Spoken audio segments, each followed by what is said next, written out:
Om. 10 Commandments, the Principles of Arya Samaj, Part 23. The 8th Principle, Vidya and Avidya. Section A.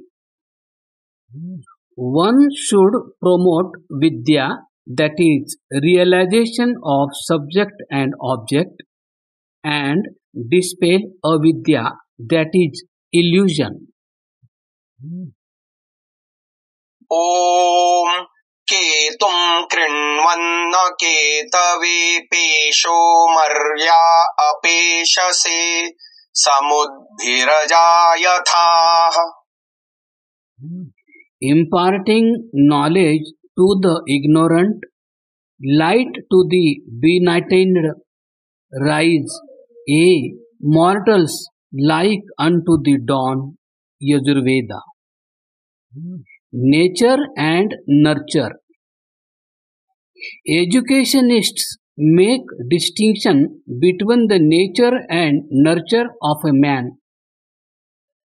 In nature, they include traits which are ingrained in the individual. They are part of his being at the time of his birth. They may then be only latent, and when favorable circumstances arise, may assert themselves and take tangible form. Ere that they may not even have been noticed. Every individual has in him such apparently inexorable traits which differ widely in different persons. They constitute his nature and are thought to be impossible, at least most difficult to effacement. Nurture, its effect. Nurture is a result of environments. This a man imbibes from outside. The way in which a man is brought up and the associates with whom he mixes in his childhood and later have a profound influence on his moral and mental mold. Sometimes the essential traits of his temperament are changed by introducing a change in the conditions in the midst of which he lives. Always dogged by misfortune, he has a tendency to become irascible. Never thwarted in the way of his progress, he may become elated and supercilious, and if noble by nature, sweet and accommodating. Nature is past nurture. Man is thus considered to be a combination of nature and nurture. The Arya philosophers, latest of whom came Dayananda, make no difference in the nature of individuals. Not that men are not born unequal and varied in their mental and moral equipment. The varieties they show at the time of birth are traced by them to nurture in previous lives. Souls in their natural endowment show only certain capacities. They can know, they can act, they can feel. The scope and potency of these capacities depend upon the mode and extent of their giving them an opportunity of free or restrained play. Free will is in the nature of man. He may be active or idle, either usefully or mischievously so. This in the main determines his future character. His activities in one life, deliberate first and then a fraction of them, unconsciousness, are the cause not only of his birth in the next life in this animal's body or that, but also of his efficiency as a free agent with prepossessions and proclivities, good or bad or different, in that new sphere. This a great portion of what materialists or fatalists among spiritualists regard as the nature of man is to the Arya Samajists his nurture extending over a number of lives. Nature should be unchangeable. It is an absolutely inexorable factor in human, or for that matter, animal constitution. Reform, which addresses itself to the rectification of the nurture of this life alone, has a very superficial job before it. The Vedas make the province of reform wider. They carry the scope of its effects deeper into the foundations of human character. Their conception of nurture would appear to be much too wide. It is nurture, a joint result of the exertions of the individual soul and the reaction they evoke from its surroundings, that makes temperamental differences between man and woman, woman and woman. Education begins in the womb. The idea of education, which the Vedic science of training has before it, is commensurately vast. Education, according to the Aryan conception, begins from the day of the child is conceived in its mother's womb. The copulation of parents, of which the conception is the consequence, is a part of a sacrament called the Garbhadhana. It is not at all sexual pleasure, but the discharge of a parental duty, one of the most sacred human functions, that is the aim of the sexual act. The parents proceed to it with an aim.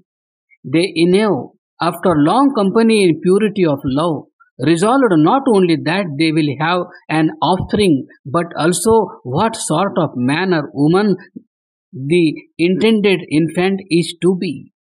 The mentality of the father and the mother at and before the time of coition has a deep and lasting impression on the mentality of the coming child.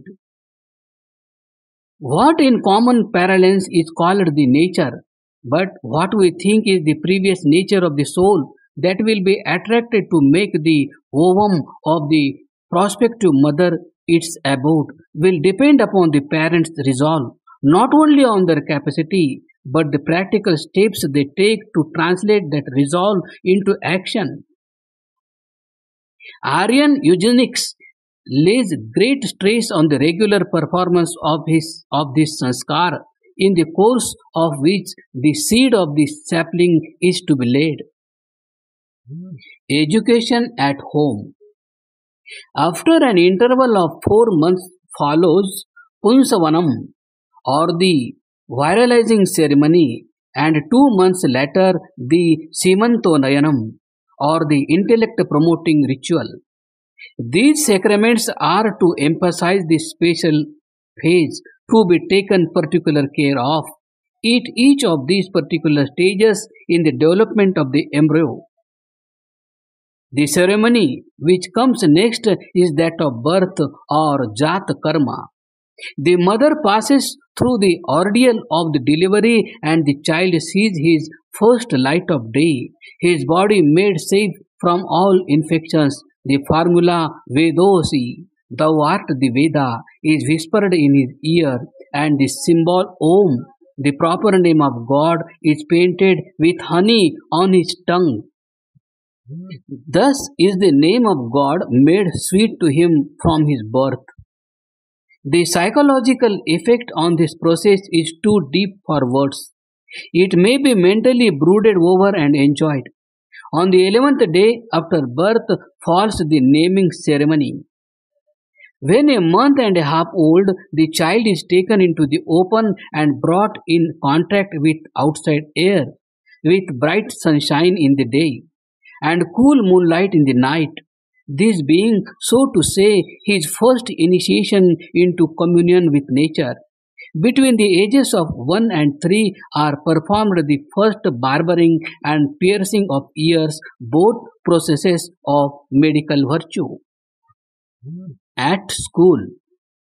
At the age of 8 takes place the investiture with sacred thread, followed by Vedarambha, or commencement of Vedic studies. This, in other words, is the admission of the boy or girl into a Gurukula, family of the Guru, as the Aryan schools of yore were called. From of old, the educational institutions among Aryans have been residential. Specialists in the line of bringing up children Brahmins whose aim in life is to disseminate true knowledge and enlightenment, imbued through and through the righteousness, should alone be in charge of these institutions. They accept pupils as members, as it were, of their own families. Their relation to them is literally parental. The Veda places brahmachari in the womb of the acharya, meaning that the latter should be as solicitous of the welfare of the disciple as the pregnant mother is of that of the embryo. Could tutorial care go any further? The camps of the United States of America, the agricultural schools of Sweden, and the residential academies of other countries are only a partial modern realization of this Vedic idea of Gurukulas. The sites are similar, so also is the paraphernalia. The difference is in the nature of the personnel of their staffs. The ancient Brahmins are extinct, natural teachers and preachers of highest morality and exemplary self-sacrifice, who should work not for pay but should share with their pupils the food and clothing with which the community supplies them. When will the young hopefuls, reading today in schools, on whom the future of the country and humanity depends, learn their first lessons of human fraternity, if not during the scholastic years? The development of the child, not only physical but mental and spiritual also, is the concern of the teachers. A regular program of work consisting of exercise, meals, study, prayers, and other social and religious functions is to be observed. The diet is to be regulated by rules of health and of promotion of physique. The curriculum consists in the beginning of the 3 R's and latter of all sciences, positive and theoretical, as also of philosophy and religion. The motto is to teach every pupil something of everything and everything of something. This course is to be compulsory for all children, male and female. The attitude of the Vedas towards physical science and mental and moral philosophy has among all religious books of the world been unique. Claiming to be the repository of the seeds of all sciences, the Vedas have never come in conflict with or even looked askance at discoveries of new truths. It is for this reason that the history of the Vedic religion is absolutely free from religious persecution and fanatic bloodshed. While the progress of science in lands where the Vedas have been the accepted scripture of the people has always been phenomenal, not a single scientist there has had the opportunity of winning glory as a martyr. To the Vedas, sciences and philosophies are appended as Upavedas, Angas, and Upangas, that is, subsidiary studies of the Vedas themselves.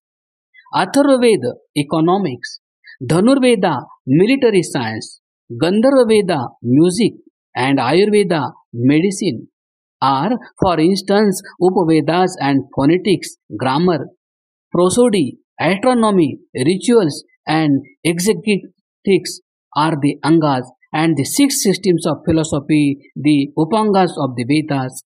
This very harmony between religion and science alone, which is an unparalleled miracle of the Vedic religion, entitles it to be regarded as the religion of scientific truth, which the term Vedic Dharma literally signifies. Continued.